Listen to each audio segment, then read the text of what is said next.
Integral from 0 to a f of x dx is equal to integral from 0 to a by 2 f of x plus f of a minus x dx. In this video, we shall give an algebraic proof of this definite integrals property. In the latter part of the video, we shall deduce this result from this definite integrals property.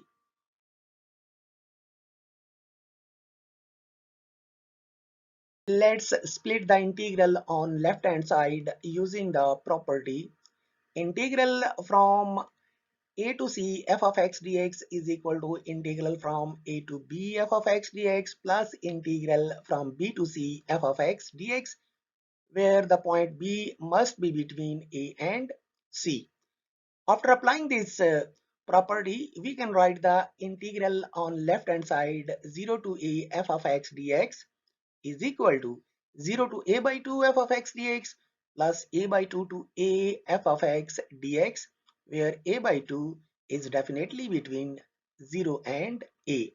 Let's call this expression as expression a. Now we discuss the second integral of this expression a, call it I1. Now we introduce a new variable z by putting x is equal to a minus z. Taking differential on both sides, we get dx is equal to minus dz. As we have introduced a new variable z, therefore limits of integration will also be changed. When x approaches a by 2, which is lower limit, then z approaches a by 2. Just put x is equal to a by 2 in this equation. Likewise, when x approaches a, then z approaches 0. Similarly, x is equal to a will be put in this equation to get the value of z. So the integral I1 can now be written as integral from a by 2 to 0 f of a minus z minus dz. Here dx has been replaced by minus dz, x has been replaced by a minus z, and limits of integration have also been replaced.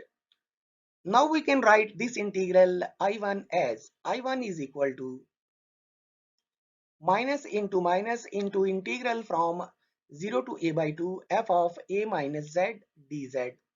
The minus sign with dz has been taken out and the limits of integration has been changed.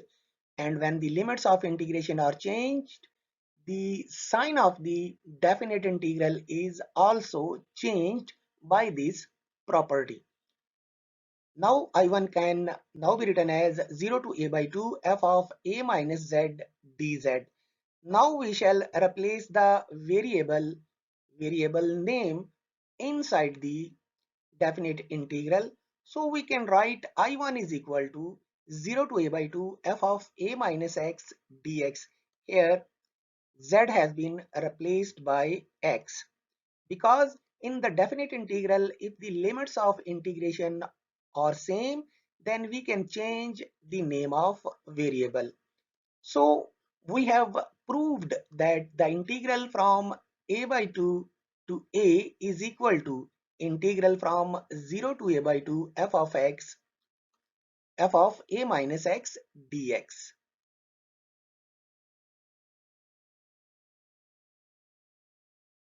So we have shown that the integral a by 2 to a f of x dx is equal to integral from 0 to a by 2 f of a minus x dx. Now we use this result in expression a. So expression a can now be written as integral from 0 to a f of x dx is equal to integral from 0 to a by 2 f of x dx plus integral from 0 to a by 2 f of a minus x dx. Here the second integral in the expression a has been replaced by 0 to a by 2 f of a minus x dx. As the integrals on right hand side have same limits of integration, so we can combine them. After combining them, we get this result. This is the result we were asked to prove. Now we shall deduce a familiar result from this definite integrals property. Let's call this expression as expression B. In this expression, we shall first put f of a minus x is equal to f of x. So the expression B becomes integral from 0 to a f of x dx is equal to integral from 0 to a by 2 f of x plus f of x. Here f of a minus x in expression B has been replaced by f of x.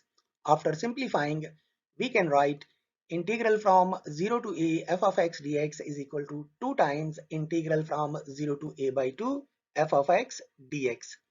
Likewise, if we put f of a minus x is equal to minus f of x, then the expression B can be written as integral from 0 to a f of x dx is equal to integral from 0 to a by 2 f of x plus minus f of x. Now in expression B, f of a minus x has been replaced by minus f of x.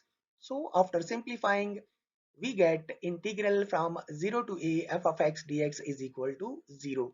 Combining these two results, we can write this function 0 to a f of x dx is equal to 2 times 0 to a by 2 f of x dx if f of a minus x is equal to f of x, and 0 if f of a minus x is equal to minus f of x.